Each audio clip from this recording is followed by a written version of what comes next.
Hello friends, welcome back our YouTube channel unique classes for you.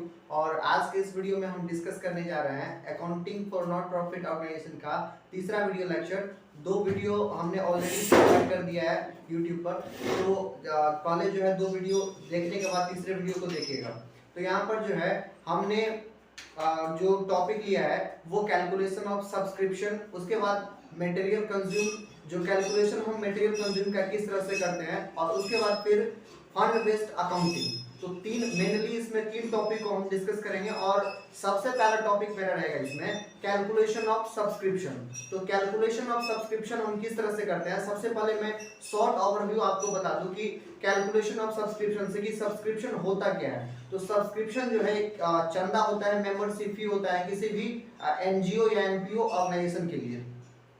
NPO organisation आप लोग पहले से जानते हैं कि जिसका जो है उद्देश्य लाभ कमाना नहीं होता है, उसको हम बोलते हैं एनपीओ यानी कि not for profit organization, right. और यहाँ पर जो है सबसे पहले जो कैलकुलेशन ऑफ सब्सक्रिप्शन सीखने का प्रयास करेंगे, तो सबसे पहले जो मेरा टॉपिक रहेगा कैलकुलेशन ऑफ सब्सक्रिप्शन। तो इसमें सबसे पहले आपको एक फॉर्मेट मैं बता दूं, और फॉर्मेट के बाद जो है इसमें किस तरह से कैलकुलेट करते हैं वो भी मैं इस वीडियो में ही क्लियर कर दूंगा। तो सबसे पहले देखिए यहाँ पर कि calculation of subscription for current year. अब यहाँ पर करंट ईयर देख करके आप लोगों को लगा होगा कि करंट ईयर होता क्या है। तो हमने यहाँ पर तीन ईयर को लिख रखा है। पहला ईयर यहाँ पर है प्रीवियस ईयर, उसके बाद है दूसरा करंट ईयर, उसके बाद है नेक्स्ट ईयर। तो प्रीवियस ईयर यानी कि पिछले साल, करंट ईयर यानी कि चालू वर्ष, जिस ईयर में हम है यानी कि जिस ईयर के लिए हम कैलकुलेट कर रहे हैं उसको हम बोलते हैं करंट ईयर। और उससे जस्ट पिछला प्रीवियस ईयर, और उससे जस्ट अगला होता है नेक्स्ट ईयर। तो आई होप जो है इसको आप अच्छे से जान रहे होंगे यहाँ पर। और देखिए सबसे पहले हम यहाँ पर फॉर्मेट में क्या लिखते हैं कि subscription received during the year, यानी कि वर्ष के दौरान प्राप्त चंदा। तो हमने यहाँ पर वर्ष के दौरान जो है कितना चंदा प्राप्त हुआ है, वो 20,000 प्राप्त हुआ। तो यहाँ पर हम लिखेंगे 20,000। उसके बाद अब यहाँ पर बात आती है कि इसका जो एडजस्टमेंट है कि किस तरह से हम एडजस्टमेंट करेंगे कि outstanding subscription for current year, outstanding subscription for previous year. Outstanding subscription दो ही होता है, एक प्रीवियस ईयर, एक करंट ईयर, और तीसरा इसमें है prepaid subscription for current year यानी कि एट द बिगिनिंग, और prepaid subscription at the end यानी कि करंट ईयर के अंत में अगर कोई चंदा प्राप्त होता है मतलब एडवांस, तो वो अगले साल के लिए होगा। तो सबसे पहले जो है यहाँ पर देखने का प्रयास कीजिए आप कि करंट ईयर में जो है करंट ईयर के लिए आउटस्टैंडिंग कितना है। तो करंट ईयर के लिए आउटस्टैंडिंग यहाँ पर 6,000, यानी कि जिस ईयर में हम कैलकुलेशन कर रहे हैं उस ईयर को हम क्या बोलते हैं, करंट ईयर। अब करंट ईयर में कोई बकाया चंदा है तो वो किस ईयर का है, उसी ईयर का है। जब करंट ईयर से संबंधित कोई चंदा हो तो उसको हम क्या करेंगे, ऐड करेंगे, उसमें ऐड करेंगे। तो यहाँ पर करंट ईयर के लिए जो है 6,000 रुपये बकाया है, तो उसको हम क्या करेंगे, उसमें ऐड करेंगे। क्यों ऐड करेंगे, क्योंकि अगर कोई भी चीज करंट ईयर से संबंधित हो तो उसको ऐड करते हैं, अगर पिछले साल से संबंधित हो या अगले साल से संबंधित हो उसको लेस करते हैं। हमको सिर्फ यहाँ पर मोर फोकस किस पर करना है, ज्यादा से ज्यादा फोकस सिर्फ करना है यहाँ पर करंट ईयर पर, क्योंकि करंट ईयर का जो है इसमें इंपॉर्टेंट रोल है। करंट ईयर में अगर कोई चंदा प्रभावित हो रहा है तो उसको हम ऐड करते हैं। इसके अलावा अगर वो प्रीवियस ईयर से संबंधित है तो उसको हम लेस करेंगे, और अगर वो नेक्स्ट ईयर से संबंधित है तो उसको क्या करेंगे, हम लेस कर देंगे। सिर्फ यहाँ पर करंट ईयर को ही फोकस करना है। तो यहाँ पर देखिए करंट ईयर में जो प्राप्त मतलब करंट ईयर में जो बकाया चंदा है वो कितना है, 6,000। अब यहाँ फिर जो है क्या लिखा हुआ है, आउटस्टैंडिंग सब्सक्रिप्शन प्रीवियस ईयर यानी कि पिछले साल का चंदा। अब पिछले साल का चंदा कितना है, 3,000। अब पिछले साल का जो चंदा है तो हम कैलकुलेशन किस ईयर कर रहे हैं, करंट ईयर में, तो पिछले साल का चंदा को हम उसमें नहीं दिखाएंगे। अगर मान लीजिए पिछले साल का जो चंदा है इस ईयर में हमको प्राप्त भी हो जाता है तो वो किस ईयर का होगा, पिछले साल का। तो इसीलिए अगर रिसीव भी हो जाएगा तो हम इसमें नहीं दिखाएंगे क्योंकि वो पिछले साल का है। तो इसलिए जो है यहाँ पर हम आउटस्टैंडिंग सब्सक्रिप्शन प्रीवियस ईयर को कितना से माइनस कर देंगे, 3,000 से। अब यहाँ पर अगला कॉन्सेप्ट क्या है कि prepaid subscription for previous year. अब यहाँ पर प्रीवियस ईयर बात यहाँ पर ये आती है कि जैसे देखिए प्रीवियस ईयर हो गया जैसे 31/12/21, 31/12/22 और 31/12/23। तो जो ये 31/12/22 है वो करंट ईयर है, इससे जस्ट अगला 23 जो है आपका वो नेक्स्ट ईयर है, और उसके बाद उससे पहले जो है 31/12/21 जो है वो प्रीवियस ईयर है। तो यहाँ पर सबसे पहले जो है क्या आपको ध्यान रखना है कि ये जो प्रीवियस मतलब प्रीपेड सब्सक्रिप्शन है, prepaid subscription for previous year का यानी कहने का मतलब होगा कि 31/12/21 का जो चंदा है जो मतलब प्राप्त हुआ है, जैसे मान लीजिए कितना प्राप्त हुआ है 2000। अब ये एडवांस पिछले साल में अगर प्राप्त होता है तो वो किस ईयर काम आएगा, अगले साल। तो प्रीवियस ईयर का जो एडवांस होगा वो किस ईयर काम आएगा, करंट ईयर। इसलिए जो है करंट ईयर में उसको हम ऐड करते हैं। तो हमने अभी जस्ट बताया था कि करंट ईयर से संबंधित अगर कोई चंदा हो तो उसको हम क्या करते हैं, ऐड करते हैं, और अगर प्रीवियस ईयर से संबंधित हो या नेक्स्ट ईयर से संबंधित हो उसको क्या करते हैं, लेस करते हैं। तो यहाँ पर जो है ये 2000 को हम क्या करेंगे, जो वर्ष के मतलब पिछले साल के अंत में प्राप्त हुआ या वर्ष के करंट ईयर के प्रारंभ में प्राप्त होगा तो उसको हम क्या करेंगे, ऐड करेंगे। तो यहाँ पर जो है 2000 रुपए को क्या करेंगे, हम ऐड कर देंगे। उसके बाद फिर अगला जो है इसमें प्रीपेड सब्सक्रिप्शन करंट ईयर कितना 4000, और प्रीपेड सब्सक्रिप्शन करंट ईयर जो 4000 है वो करंट ईयर के अगर अंत में प्राप्त होता है, यहाँ पर दिया हुआ है करंट ईयर में अगर प्राप्त होगा तो कब, करंट ईयर में, करंट ईयर के अंत में। जब ये करंट ईयर के अंत में वो प्राप्त होगा तो क्या करंट ईयर में काम तो नहीं आएगा, कब काम आएगा, वो नेक्स्ट ईयर में काम आएगा। और जब नेक्स्ट ईयर में काम आएगा तो उसमें करंट ईयर वाले को दिखाना ही नहीं है, तो उसको क्या कर देना है, लेस कर देना है, राइट। तो यहाँ पर जो है prepaid subscription at the end of current year, तो यहाँ पर उसको क्या कर देंगे, हम लेस कर देंगे 4000 रुपए। तो यहाँ पर देखिए करंट ईयर से संबंधित होगा, क्यों होगा करंट ईयर से संबंधित, क्योंकि यहाँ पर ये वर्ष के अंत में 4000 रुपए जो है प्रीपेड प्राप्त हुआ है, इसीलिए जो है इसमें हम लेस कर देंगे। तो हमने बताया था कि जो भी चंदा होगा वो करंट ईयर से अगर संबंधित है तो उसको क्या कर देना है, मतलब उसको ऐड कर देना है। अगर पिछले वर्ष यानी कि प्रीवियस ईयर या नेक्स्ट ईयर से अगर संबंधित हो तो उसको क्या करना है, लेस कर देना है, यानी कि घटा देना है। तो हमने जस्ट उसी कॉन्सेप्ट को यहाँ पर अप्लाई किया।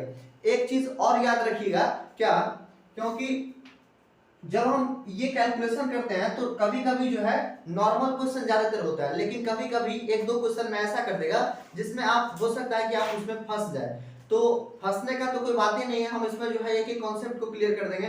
देखिए अगर मान लीजिए वर्ष के प्रीवियस ईयर के अंत में अगर कोई चंदा जो है एडवांस प्राप्त होगा, तो प्रीवियस ईयर के अंत में जो चंदा मतलब एडवांस प्राप्त होगा वो किस वर्ष काम आएगा। जैसे मान लीजिए कि 31/12/21 है, तो उस दिन अगर कोई एडवांस प्राप्त होगा उसके बाद वो वर्ष का अंत है, तो अगले वर्ष कब आएगा, अगले वर्ष जो है आएगा आपका 1/1/2022, तो उसी वर्ष में ना काम आएगा। जब उसी वर्ष में काम आएगा यानी कि करंट ईयर में काम आएगा, तो कहने का मतलब क्या हो गया, उसको हम ऐड करेंगे। कभी कभी आपको फंसाने के लिए जो है ये एक 1/1/22 को यानी कि 1/1/22 को प्राप्त होगा। अब एक चीज देखिए कि 1/1/22 को अगर प्राप्त होता है तो उस वर्ष का अंत कब होगा, 31/12/22 को। तो एक साल का जो ड्यूरेशन है उसी ईयर में काम आएगा कि अगले वर्ष उसी ईयर काम आएगा। तो उसी ईयर जब काम आएगा तो उसको हम क्या कर देंगे, ऐड कर देंगे, क्योंकि करंट ईयर से संबंधित कोई भी होगा तो उसको ऐड कर देंगे। और इसके अलावा दूसरा हमने ये बताया था कि प्रीवियस ईयर से हो या नेक्स्ट ईयर से हो तो उसको क्या कर देना है, सिर्फ लेस कर देना है। आई होप जो है इस वीडियो से आपको ये वाला कॉन्सेप्ट है कैलकुलेशन ऑफ सब्सक्रिप्शन वो क्लियर हो गया होगा। तो हम यहाँ पर देखते हैं, देखिए इस दोनों को ऐड करेंगे, सबसे पहले यहाँ पर इस दोनों को ऐड करेंगे तो कितना आ जाएगा 8000, और उसके बाद इस दोनों को अगर हम ऐड करते हैं तो आ जाएगा यहाँ पर 7000। दोनों को ऐड करने के बाद यहाँ पर ये 28000, और 28000 में से अगर हम 7000 घटा देते हैं तो ये कितना आ जाएगा 21000, यानी कि इनकम फ्रॉम सब्सक्रिप्शन चंदा से कितना आया हुआ वर्ष के दौरान 21000। कभी कभी आपको जो है क्वेश्चन में नॉर्मल क्वेश्चन दे देगा, ये फॉर्मेट बनाने वाला क्वेश्चन नहीं रहता है, तो उसमें जो है आपका मेंबर का संख्या दिया रहेगा, यानी कि सदस्य का संख्या, मेंबर का संख्या दिया रहेगा। इसमें मेंबर का जो है नंबर दिया रहेगा, जैसे 100 मेंबर किसी संस्था में है, और जो है उसका सब्सक्रिप्शन फी जो है वो 100 रुपया पर मेंबर है। सब्सक्रिप्शन फी उसका जो है पर मेंबर कितना है, पर मेंबर 100 रुपए है। तो उसका अगर कैलकुलेशन सब्सक्रिप्शन निकालने के लिए बोला जाए, यानी कि इनकम फ्रॉम सब्सक्रिप्शन निकालने के लिए बोला जाए, तो हम क्या करें यहाँ पर सिर्फ यहाँ पर हमको जो है जैसे कितना 1000 सदस्य है तो 1000 सदस्य लिखेंगे, और पर सदस्य का चंदा कितना है 100 रुपया, यानी कि 100 से गुना कर देंगे तो हो जाएगा ये 1 लाख रुपए जो है उसका आय हो जाएगा, इनकम फ्रॉम सब्सक्रिप्शन। तो ये क्वेश्चन जो है कभी नॉर्मल क्वेश्चन एग्जाम में, मतलब नॉर्मल क्वेश्चन आपके बुक में दिया रहेगा 1-2 क्वेश्चन, तो इससे बन जाएगा। और ये क्वेश्चन जो है आपको लगभग 10-12 क्वेश्चन आपके बुक में दिया होगा, जो भी बुक आप बनाते हैं, एसके सिंह हो या इसके अलावा कोई भी बुक हो, तो आप जो है इसमें ये इस तरह का क्वेश्चन आपको मिलेगा और डेफिनेटली जो है इससे आप बना पाएंगे क्वेश्चन को।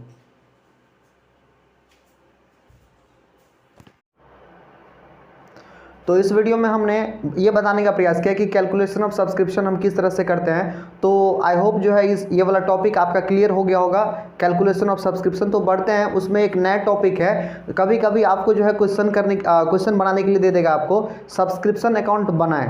तो सब्सक्रिप्शन अकाउंट अगर आपको बनाने नहीं आएगा तो आप किस तरह से बनाएंगे, तो जो है इसमें हम सब्सक्रिप्शन अकाउंट बनाना भी सीखेंगे। तो सबसे पहले जो है इसमें सबसे पहले हम लिखते हैं बाई साइड में सब्सक्रिप्शन अकाउंट है, तो सब्सक्रिप्शन अकाउंट का फॉर्मेट, किसी भी अकाउंट का जो फॉर्मेट होता है वो इसी तरह का होता है। पहला हो जाएगा आपका पर्टिकुलर्स, उसके बाद हो जाएगा आपका amounts, particular amount, debit and credit. तो यहाँ पर जो है सबसे पहले आपको क्या लिखना पड़ेगा, सबसे पहले लिखना पड़ेगा क्या कि बाय बैंक अकाउंट या बाय कैश अकाउंट। यहाँ पर हम क्यों लिखेंगे बाय बैंक अकाउंट और बाय कैश अकाउंट, क्योंकि वर्ष के दौरान प्राप्त चंदा, हमने अभी जस्ट बताया था कि वर्ष के दौरान प्राप्त चंदा, तो वर्ष के दौरान जब प्राप्त चंदा होगा तो उसको हम क्या करेंगे, वर्ष के दौरान जो भी प्राप्त चंदा होगा उसको हम क्या करेंगे, क्योंकि उसको हम मतलब दिखाते हैं कैलकुलेशन में दिखाते हैं, लेकिन यहाँ पर जब वर्ष के दौरान कोई चीज़ प्राप्त होगा तो प्राप्त होने का मतलब क्या होता है कि वो रिसीव होगा, राइट। जब रिसीव होगा तो उसको वो या तो बैंक से प्राप्त होगा या तो कैश से प्राप्त होगा। तो हम यहाँ पर इसलिए जो लिखते हैं यहाँ पर बाय बैंक अकाउंट,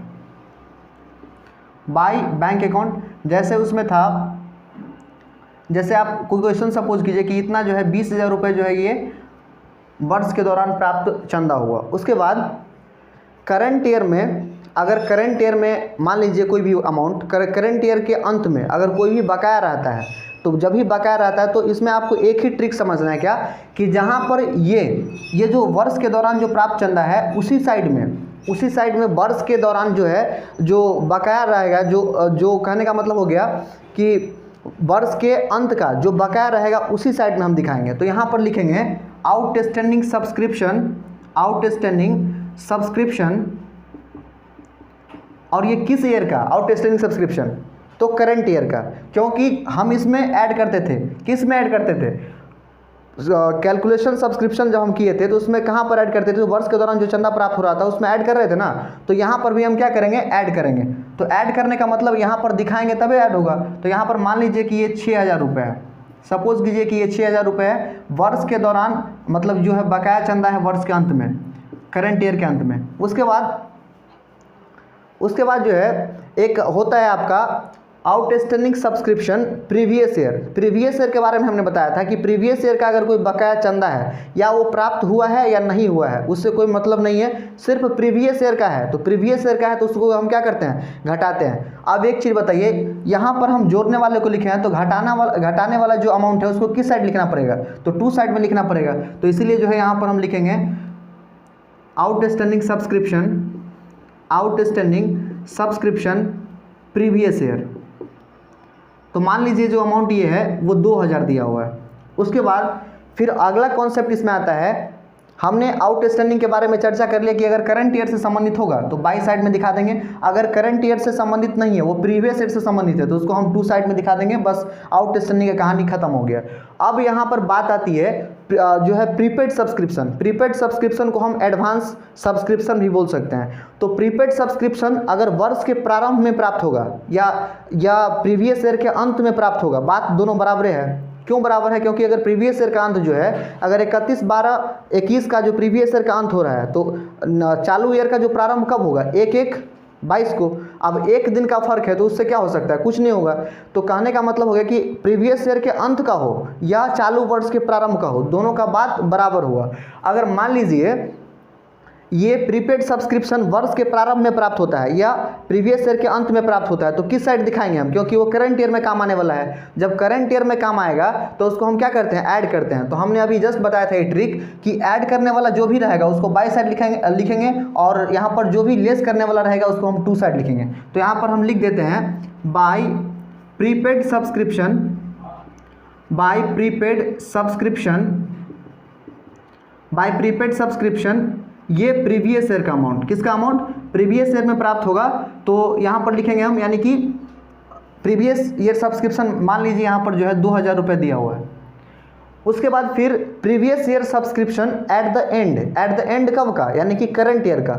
जब करंट ईयर के अंत में कोई चंदा आप जो है आपको प्रीपेड प्राप्त होता है, यानी कि एडवांस प्राप्त होता है, तो वो करंट ईयर में काम तो नहीं आएगा, वो कब काम आएगा, तो नेक्स्ट ईयर। जब ये नेक्स्ट ईयर में काम आएगा तो समझ लीजिए कि उसको हमको लेस करना है। जब लेस करेंगे तो किस साइड दिखाएंगे, तो टू साइड। तो यहाँ पर टू साइड दिखाएंगे, जो भी लेस करने वाला रहेगा उसको टू साइड और जो भी ऐड करने वाला रहेगा उसको बाई साइड। वर्ष के दौरान प्राप्त जो चंदा होगा उसके लिए हम बाई बैंक या बाई कैश लिखते हैं, राइट। तो यहाँ पर लिखेंगे हम प्रीपेड सब्सक्रिप्शन ये करंट ईयर में। तो करंट ईयर का मान लीजिए जो है इतना दिया हुआ है 3000। तो इस साइड का अगर हम योग जोड़ते हैं तो 20 6 26 2 28,000 हो जाएगा और यहाँ पर भी 28,000। अब एक चीज़ देखिए, 28,000 इस साइड के हो गए और इस साइड के हो गए 5,000, तो बैलेंस घटा करके कितना आएगा, तो यहाँ पर 23,000 आ जाएगा। क्योंकि अगर 28,000 में से अगर हम घटाते हैं 5,000 तो कितना आ जाएगा, 23,000। तो यहाँ पर लिखेंगे इस पैसा को कहाँ पर ट्रांसफ़र करना है, तो इनकम एंड एक्सपेंडिचर अकाउंट में। यहाँ पर लिखेंगे इनकम एंड एक्सपेंडिचर अकाउंट। तो यहाँ पर 23,000 को हम कहाँ ट्रांसफ़र कर देंगे, इनकम एंड एक्सपेंडिचर अकाउंट। किसी भी खाता का अगर डेबिट में उसका शेष बचता है तो वो दूसरे खाता में वो क्रेडिट में जाएगा, ये आप लोग अच्छी तरह जानते हैं, राइट।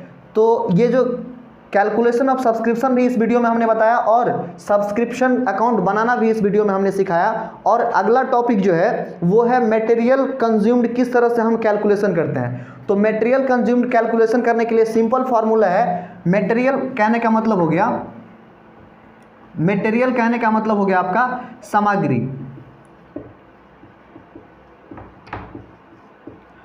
तो मटेरियल कंज्यूम्ड का जो हम कैलकुलेशन करते हैं वो बहुत ही नॉर्मल होता है। रेयर केस में जो है इसका थोड़ा कैलकुलेशन वास्ट कर देता है, थोड़ा बढ़ा देता है। तो हम नॉर्मल कैलकुलेशन करना सीखेंगे क्योंकि नॉर्मल कैलकुलेशन से ही क्वेश्चन बनेगा।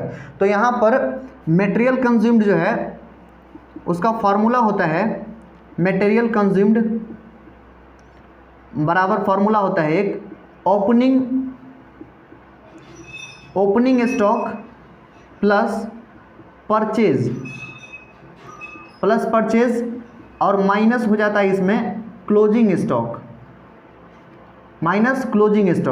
तो जैसे मान लीजिए कि वर्ष के प्रारंभ में आपके पास मटेरियल कितने का था, मान लीजिए कि वो 10,000 का था और वर्ष के दौरान आपने कितना का परचेज किया, तो मान लीजिए इसमें कि आपने वर्ष के दौरान 30,000 का परचेज किया और वर्ष के अंत में आपके पास कितना का बचा उसको हम बोलते हैं क्लोजिंग स्टॉक। तो मान लीजिए कि वर्ष के अंत में आपके पास 15,000 का बच गया।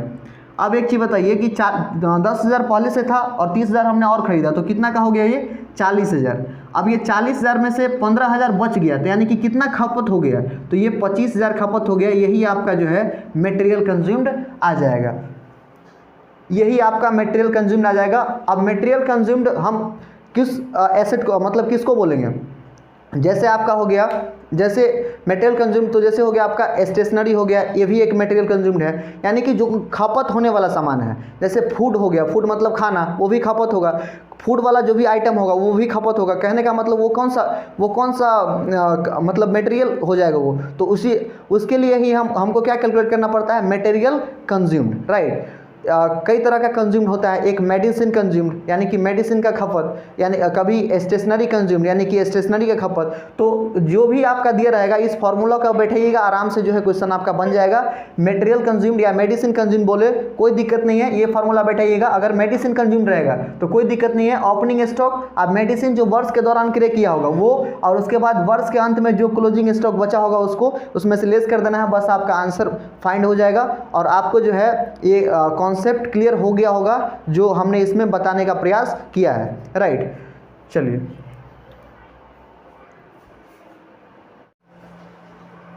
तो हमने इसमें 2 टॉपिक को क्लियर कर लिया है और तीसरे टॉपिक की ओर हम आगे बढ़ते हैं। तो तीसरा टॉपिक हमारा जो है इसमें ये है फंड बेस्ड अकाउंटिंग। तो फंड बेस्ड अकाउंटिंग जो है हम किस तरह से करते हैं वो इसमें जानने का प्रयास करेंगे। और सबसे पहले हम ये जानने का प्रयास करेंगे कि एक्चुअल में फंड बेस्ड अकाउंटिंग होता क्या है और फंड का जो है मतलब इसमें क्या काम होता है। तो फंड जो भी एनपीओ जो संस्था होता है, जो भी गैर लाभकारी संस्था होता है, उसको हर एक जगह से कोई ना कोई फंड मिलता रहता है। फंड मिलता रहता है, क्यों फंड मिलता है? क्योंकि उसको चलाने के लिए जो है फंड मिलता रहता है और उसको आगे बढ़ाने के लिए फंड मिलता है। तो फंड बहुत सारे तरह का होता है। जैसे मान लीजिए कि एनपीओ में बहुत सारा सदस्य जुड़ जाता है तो उसमें जो है स्पोर्ट्स फंड बना देता है। स्पोर्ट्स फंड यानी कि खेल निधि, खेल के लिए जो भी पैसा, खेल में जो भी पैसा खर्च होगा उसी में से खर्च होगा, तो स्पोर्ट्स फंड हो गया। टूर्नामेंट कराने के लिए जो है कभी टूर्नामेंट फंड बना देता है, तो टूर्नामेंट का जो भी खर्चा होगा उसी से मैनेज होगा। और मतलब ढेर सारा फंड उसमें रहता है, प्राइज फंड रहता है। किसी भी कार्यक्रम को जो आयोजित करते हैं तो उसमें प्राइज को वितरण करने के लिए हम प्राइज फंड का निर्माण करते हैं। प्राइज में जो भी पैसा जाएगा वो कहाँ से जाएगा? प्राइज फंड से जाएगा। यानी कि हम ये स्पेसिफिक बता देते हैं कि किस फंड में से क्या चीज़ का खर्चा करना है। तो यहाँ पर फंड को जो है 2 भागों में बांटा जाता है। पहला होता है आपका, एक होता है आपका प्रतिबंधित कोष। प्रतिबंधित कोष कहने का मतलब हो गया प्रतिबंधित कोष, प्रतिबंधित कोष। और एक हो गया आपका अप्रतिबंधित कोष, अप्रतिबंधित कोष। अब यहाँ पर प्रतिबंधित का मतलब ये हो गया कि इस पे जो है रेस्ट्रिक्शन है कि आपको जो है जिस काम के लिए पैसा प्राप्त हुआ है उसी काम में इसको खर्च करना है। कहने का मतलब हो गया कि अगर ये स्पोर्ट्स फंड के लिए प्राप्त हुआ है, यानी कि स्पोर्ट्स फंड के लिए प्राप्त हुआ है, तो स्पोर्ट्स फंड में ही ये काम आएगा, इसके अलावा कहीं भी काम नहीं आएगा। अगर ये प्राइज फंड के लिए प्राप्त हुआ है तो ये प्राइज फंड में ही काम आएगा, इसके अलावा कहीं पर ये काम नहीं आएगा। उसके बाद अगर ये टूर्नामेंट कराने के लिए प्राप्त हुआ है तो ये टूर्नामेंट फंड में ही क्या आएगा? काम आएगा। तो ओवरऑल जो है इसमें जिस काम के लिए चंदा प्राप्त हुआ, मतलब ये फंड प्राप्त हुआ रहेगा, उसी फंड में मतलब उसी काम में उसका जो है करना पड़ेगा आपको, उसी में से पैसा का खर्च करना पड़ेगा। ऐसे स्पोर्ट्स आप कराएंगे तो स्पोर्ट्स फंड में से ही आपको खर्च करना पड़ेगा, राइट। अगर आप प्राइज किसी को वितरण करेंगे तो प्राइज फंड में से ही पैसा को वितरण करना पड़ेगा। अब यहाँ पर एक बात आती है कि अप्रतिबंधित क्या होता है। अप्रतिबंधित क्या हो गया कि जिस पर कोई प्रतिबंध ना हो, कहीं से भी पैसा आएगा उसको आप कहीं पर खर्च कर दीजिए, तो वो हो गया आपका अप्रतिबंधित कोष। जैसे मान लीजिए ये सब्सक्रिप्शन है, सब्सक्रिप्शन ये अप्रतिबंधित कोष होता है, इसको आप कहीं पर भी यूज़ कर सकते हैं, कहीं पर भी यूज़ कर सकते हैं, किसी को पैसा पे करने के लिए, किसी को कहीं पर कोई भी चीज़ के लिए। यानी कि सब्सक्रिप्शन का मतलब ये हो गया कि वो अप्रतिबंधित है, उस पर कोई प्रतिबंध नहीं है, राइट। तो ये चीज़ आपको जो है अच्छे से क्लियर हो गया होगा। और एक चीज़ मैं आपको और बता दूं कि ये जो भी फंड होता है वो फंड होता है एक एनपीओ के लिए, एनपीओ के सदस्य के लिए वो होता है लायबिलिटी। लायबिलिटी क्यों होता है? क्योंकि कहीं से वो फंड प्राप्त हुआ है तो जब तक वो काम पूरा नहीं होगा तब तक मेरे ऊपर क्या है, एक ऑब्लिगेशन क्रिएट है कि जब तक ये मतलब ये पैसा मेरे पास रहेगा तब तक मेरा ये दायित्व है। तो कहने का मतलब जो भी फंड रहेगा वो आपके लिए क्या हो जाएगा? लायबिलिटी हो जाएगा, यानी कि दायित्व हो जाएगा। जब तक वो पैसा खर्च न हो जाए, पूरा का पूरा पैसा जो है खर्च न हो जाए, तब तक आपके लिए वो लायबिलिटी बना रहेगा। उसके बाद एक और चीज़ मैं आपको इसमें बता दूं कि अगर मान लीजिए कि ये स्पोर्ट्स फंड आपको प्राप्त हुआ है 15,000 का और आपने जो है इसमें से खर्च कर दिया है, स्पोर्ट्स फंड प्राप्त हुआ है आपका इतना, और लेस इसमें से जो है आपने एक्सपेंस कितना कर दिया है? एक्सपेंस कर दिया है इस पर 20,000 रुपये। अब एक चीज़ बताइए कि ये 15,000 रुपये आपको मिला है कहीं से और 20,000 रुपये आपने खर्च कर दिया, तो 5,000 रुपये आपका कहाँ से गया? आपके जेब से गया। जब ही ये पैसा जेब से जाएगा, कहने का मतलब वो फंड से जब ये पैसा मतलब ज़्यादा खर्च होगा तो उतना पैसा, जितना ज़्यादा खर्च होगा वही पैसा को आपको इनकम एंड एक्सपेंडिचर अकाउंट के एक्सपेंडिचर साइड में दिखाना है। यानी कि इसमें कितना ज़्यादा खर्च हो रहा है, तो 5,000, तो 5,000 जो है ये बैलेंस शीट में नहीं जाएगा, बैलेंस शीट का तो ये दायित्व तो पूरा खत्म हो गया, ये ज़्यादा मेरा एक्सपेंस हो गया, तो इसमें जो है ये 5,000 का एक्सपेंस हम इनकम एंड एक्सपेंडिचर अकाउंट में दिखाएंगे और मेरा ऑब्लिगेशन जो है वो ख़त्म हो जाएगा, राइट। तो ये स्पोर्ट्स फंड के बारे में हमने बताया और एक क्वेश्चन के थ्रू मैं आपको बताता हूँ। जैसे देखिए यहाँ पर जैसे एक क्वेश्चन है कि टूर्नामेंट फंड, कौन सा fund, tournament fund, tournament fund के लिए जो है कहीं से आपको प्राप्त हुआ है 40,000 रुपये, कितना रुपए, 40,000 रुपये। और टूर्नामेंट फंड, टूर्नामेंट का टिकट बेच करके आपको जो है 15,000 रुपये प्राप्त हुआ है, यानी कि sale of ticket, sale of ticket करके आपको जो है 15,000 रुपये का प्रॉफिट हुआ है। अब कहने का मतलब हो गया कि पहले फंड कितने का था, 40,000 का, और अभी फंड कितने का हो जाएगा, 15,000 और 40,000, यानी कि ये हो जाएगा आपका 55,000 का फंड। अब 55,000 में से अगर खर्च होता है मेरा 40,000 रुपये ही, कितना रुपये, 40,000 रुपये ही, या 45,000 मान लीजिए, यानी कि एक्सपेंस इसमें से जो है कितना होता है 45,000 मान लीजिए यहाँ पर, तो 45,000 रुपये खर्च जो होगा वो कितना बचेगा उसके बाद 10,000। तो 10,000 रुपये को अभी भी मेरे पास वो जो है लाइबिलिटी बना हुआ है, क्या बना हुआ है, मेरे पास अभी भी वो दायित्व बना हुआ है। जब तक पूरा पैसा खत्म नहीं हो जाएगा फंड का तब तक वो लाइबिलिटी ही रहेगा, और जब खत्म हो जाएगा वो तब लाइबिलिटी खत्म हो जाएगा। और जब ज़्यादा खत्म मतलब ज़्यादा लग जाएगा, यानी कि 10,000 है और 15,000 रुपये लग जाए तो 5,000 मेरा जेब से जाएगा। जब ये जेब से पैसा जाएगा तो आपको एक्सपेंस मान करके इनकम एंड एक्सपेंडिचर अकाउंट के एक्सपेंडिचर साइड में दिखा देना है और आपका जो है यहाँ पर काम तमाम हो जाएगा। तो ये जो भी हम इसमें एंट्री करेंगे वो बैलेंस शीट के फॉर्मेट में करेंगे। हमने जस्ट आपको ये कैलकुलेशन बताया है और इसमें हम आपको बताते हैं कि बैलेंस शीट में किस तरह से जो है प्रॉपरली इस चीज़ को लिखते हैं, राइट।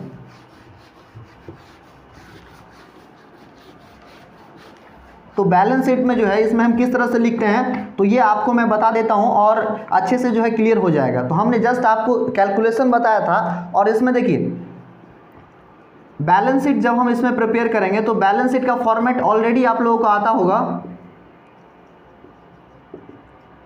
तो बैलेंस शीट में जनरली दो पक्ष होता है, एक पक्ष होता है कैपिटल एंड लायबिलिटीज यानी कि C+L और दूसरा होता है आपका एसेट्स प्लस प्रॉपर्टी यानी कि A+P, राइट। तो यहाँ पर आपको सिर्फ फंड मिल रहा है, फंड कहने का मतलब आपको सिर्फ लायबिलिटी मिल रहा है, तो आपको इसमें एसेट में कुछ नहीं दिखाना है। तो आपको जैसे मान लीजिए कि टूर्नामेंट के लिए हमने जस्ट क्वेश्चन लिया था कि टूर्नामेंट फंड जो है कितना प्राप्त हुआ, टूर्नामेंट फंड मान लीजिए कि 40,000 आपको प्राप्त हुआ। एंड सेल ऑफ टिकट मान लीजिए आप 15,000 का बेच लिए, तो ये कितना का फंड हो गया होगा 55,000 का। इसमें से एक्सपेंस मान लीजिए आपने जो है कितना कर लिया 45,000। तो ये 45,000 करने के बाद अभी भी फंड कितने का बचा है 10,000 का, अभी भी आपका लायबिलिटी है। अब बोलेंगे कि इसमें एसेट एंड प्रॉपर्टी साइड में क्यों नहीं दिखाएं कुछ, क्योंकि यहाँ पर हमने जो फंड हमको मिला है वो मेरे लिए एसेट है, ये नहीं है, तो हम एसेट में क्यों दिखाएंगे। अगर यही फंड को अगर हम इन्वेस्ट कर देंगे तो हमको दिखाना पड़ेगा यहाँ पर। अगर इसी फंड को हम इन्वेस्ट कर देंगे तो हमको कहाँ पर दिखाना पड़ेगा, इनकम मतलब जो आपका बैलेंस शीट होता है उसमें एसेट साइड में आपको दिखाना पड़ेगा। अगर इन्वेस्ट नहीं करते हैं तो नहीं दिखाना पड़ता। अब कहने का मतलब इन्वेस्ट क्या होता है, जैसे मान लीजिए कि आपको टूर्नामेंट फंड के लिए 40,000 रुपये प्राप्त हुआ और टूर्नामेंट फंड अभी नहीं होना है, 2 महीने बाद होगा। तो टूर्नामेंट फंड 2 महीने जो बाद होगा तब तक आप पैसा को लेकर के क्या अगरबत्ती दिखाइएगा नहीं। तो कहने का मतलब हो गया उस पैसे को कहीं पर हम इन्वेस्ट कर लेंगे और इन्वेस्ट करने से वहाँ से जो इंटरेस्ट मिलेगा वो इंटरेस्ट हमको भी प्राप्त हो जाएगा, और इसके बाद ये जो स्पोर्ट्स फंड इन्वेस्टमेंट है, इन्वेस्टमेंट भी हमको मिल जाएगा। तो ये चीज़ आपका जब इन्वेस्टमेंट होगा तब हम इसको एसेट साइड में दिखाएंगे, अदरवाइज नहीं दिखाएंगे। वो क्वेश्चन कराएंगे तो आपको क्वेश्चन टू क्वेश्चन जो है क्लियर हो जाएगा।